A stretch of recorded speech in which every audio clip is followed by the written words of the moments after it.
Hello and welcome to our weekly video from the School for Discipleship here at Woodbury Avenue, where we've been teaching our students again today. I'm Chris Jack, for the benefit of anyone who's watching for the first time and who doesn't know me. And I'm here today with Ben Jack, who happens to be my son. But Ben has been here with us teaching all day on the subject of evangelism. So it's great to have you with us, Ben, in the teaching and on the video now. So why is it you've come to talk about evangelism? What is it that qualifies you to speak about evangelism? Sure. It's great to be here. We've had a great day. I serve an amazing ministry based out of Manchester, England, called the Message Trust, an evangelistic ministry seeking to take the gospel to urban communities and hard to reach people. We work in high schools and prisons and deprived communities through a number of different projects. We have missional teams and bands that announce the gospel through singing and dancing, and to young people we have these things called Eden teams, where we move missionaries downwardly mobile into the most deprived neighborhoods. A network of 35 community grocery stores helping people to feed their families for a very small amount of money, but crucially through those grocery stores having access to the gospel through the staff that work there and pray with them and run groups like Alpha courses and so on and so forth. And my area of the ministry is called Advance, which is a resource that we have available for free to the global church. It's about equipping and encouraging the church for evangelism through small group mentoring. Brilliant. Excuse me, Ben, I should have brought one to wave around, but for those of you who have the Bible College in a box, there is a copy of the Advanced Mentoring Guide in the Bible College in a box. Maybe we could digitally insert one there afterwards. Yeah. It depends how good the technology is. But the beautiful thing about it is that no matter how technology changes around the world, and now we have AI that we're thinking about, and our movies look very different to how they used to look, and mobile phones seem to dominate our lives in major ways. If evangelism at heart has remained the same, and I've been an evangelist for 26 years in one capacity or another, so I guess that's another thing that would help me to just speak a little bit and help people to think about the process of evangelism, announcing the good news. Brilliant. So it's been great to have you here today teaching our students on evangelism. What kind of thing have you been sharing with them, talking to them about? Obviously you've been on all day, so you can't condense that into a few minutes, but what is the heart and essence of what you've been sharing? We've covered a lot of areas actually. We did the basics of evangelism 101. What actually is evangelism? And most simply put, it's an announcement of good news, but a very specific good news. Actually, that word finds its roots in the idea of making a royal announcement, that a king or an announcer for the kingdom would come and say, good news, a new prince has been born and the kingship will continue on, or good news, the king's won a battle for us on the battlefield, or good news, a day of national celebration will take place and lots of feasting will happen in honor of the king, or something like that. These were the kind of royal announcements that were invoked by this word evangelism, announcing good news. But we're talking specifically about the good news of the kingdom of God. Actually, the good news is that a prince has been born, but not any prince. The king himself come to earth in Jesus Christ. And because the king is now with us, everything is changed. Good news, a victory has been won on the battlefield, but not for a territory. Actually, the battle of sin and death has been defeated by the victory that Jesus Christ has won. Good news, a new day of eternal celebration and feasting has been ushered in. So this is this unique good news that applies to all people in all places at all times, and that's the good news that we've been digging into, both how we announce it, but specifically what actually is it. And obviously this is fundamentally important. This is at the centre of our Christian faith.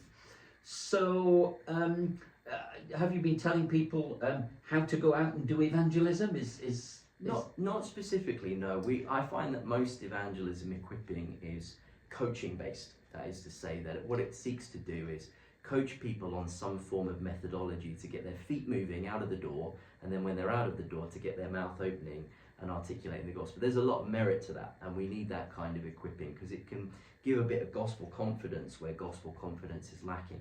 But what coaching styles of evangelism training don't tend to do is necessarily transform and stir the heart. And so for as long as that missional activity is taking place that is attached to the evangelism training, you might see people going. And some will get it and keep going. But for a lot of people, after that moment of training and the opportunities that come with that moment of training subside, they can just kind of settle back into the rhythms they had previously. So rather than focusing on methodology, and method is good, it's helpful, it's just not ultimate, we instead have been focusing on the gospel itself. What is the good news? How does it first impact us? And then by impacting us, do such a major work in our lives that it can't stay there, it has to overflow into the world. So let's get this one clear. In order to be involved in evangelism, I'll avoid saying to be an evangelist. Sure. In order to be involved, do you have to be an evangelist? Is this something you need a special calling for? Well, all believers are called to witness, actually. This is part of our command to love God with everything that we have, and out of our love for Him, then to go and love our neighbour as we love ourselves. You can't love your neighbour if your neighbour doesn't know Jesus by not telling them about Jesus. That's actually the most unloving thing that you could do, because He's the only hope that we have. So if your neighbour, whoever your neighbour may be, literally your neighbour, or metaphorically speaking, just a family member or a friend or someone in your life, even a stranger on the street can be our neighbour in that sense. If they don't know Christ, they are perishing. But it's God's desire that none should perish, and He's made the way through Jesus Christ that none need to perish. And He's set apart evangelists in His church, but the primary reason that God has set apart evangelists, according to Ephesians 4, is to equip the saints for works of ministry. In other words, to help the whole church take the whole gospel to the whole world for the whole glory of God. So if I'm an evangelist, my job is not, according to the Bible, to preach the gospel on behalf of the church. It's to demonstrate by my preaching of it, as God empowers it, that the gospel's lost none of its power. And then having given confidence to the church that the gospel still works, to say, come on guys, all of us in our daily lives are to be witnesses of the glory of God. And of course, you know, a lot of this is focused around the commissioning words of Christ, that we're to go and to make disciples. That's really where the command is in the commission, not so much in the going, because we're going to go unless you're going to stay in bed all day. You're going to be going, you're going to be out and about in the world. The question is not so much, are you going to go? The question is, what are you going to do when you're going to go? Are you going to make disciples? Well, that presupposes evangelism. Beautifully, in the parallel verse of commissioning words that we have in Acts 1:8, Jesus says, you will receive power when my Holy Spirit comes upon you, and you'll be my witnesses into Jerusalem and all Judea and Samaria and the earth. So when we put these commissioning verses together, and there's versions of it in all the Gospels, it actually paints a fuller picture that evangelism is the business of all believers, but some have been set apart to be evangelists who will help all believers to fulfill their call to love God and love their neighbour. So are you saying here that you don't need to have some kind of special calling, because there is a general calling there? That's right, yeah. You don't need a special gifting. You don't need to go through a special course in how to do evangelism, how to witness, because the power has been given to us by the Spirit of God. Exactly that. My friend Adrian became a Christian after coming out of prison. He had started a bit of a faith journey out of prison, and in prison, sorry. Then when he came out, it kind of really clicked into place for him. He gave his life to the Lord. Nobody told him that he was supposed to go and tell other people about Jesus. Nobody told him that. But he was so overwhelmed by the grace of God in his life, the redemption story, the transformation of being a very angry, violent man, which sadly is why he'd ended up in prison, to now a soft heart, loving his family in a new way, being a better husband, a better father, a person of peace and grace and love. It's remarkable, the transformation. And out of that value and joy of what he'd received for himself, he just started telling his friends. Amazing. He didn't really understand what he was saying all the time. And sure, there were probably a few things that we might want to be like, oh, Adrian, actually, maybe you might want to just phrase it slightly different. But you know what? God is gracious, and he worked through it. And Adrian is one of the most effective evangelists I know, in terms of using that word to say an evangelist, an announcer of good news, someone who simply tells the Jesus story and allows Jesus to work through his story. So this is a bit of a tough one. You've spent 5-6 hours teaching today. What is the one thing you will have wanted our students to take away from today? That evangelism is the overflow of the work of God in your life. It's not the necessary obedient task of looking at Matthew 28 and concluding, well, we've got to go and do something because Jesus has told us to do something. Incidentally, if Jesus tells us to do something, he's the king, we should do it. But that's not the point. It's the point that we have been called into a new identity. The way I explain it sometimes is to say that if you're a follower of Jesus, you're a Jesus person. And Jesus people reveal Jesus to people. That's what we do. From your lives and from your lips, Jesus will be evident, because you are not going to be the same as you were before. As his Spirit transforms and renews your life, you're a new creation. The old has gone, the new has come. And when Paul talks about that in 2 Corinthians 5, he attaches two job titles really to the new creation part of our lives. The first one is that we become ministers of reconciliation. The second is that we become ambassadors of the kingdom. Both of those are interested in bringing the gospel to bear through our lives to the world. So the number one thing that I've been teaching today, and I would want anybody to know, is stop thinking so much about how God is going to use you, and start thinking, what is God doing in my life? And as you recognize that God, through relationship with him and submission to his Spirit and commitment to his word, in community, Christian community, church is very important, that as God begins to transform your life, he will do a work in your life that is so powerful, it can't stay there.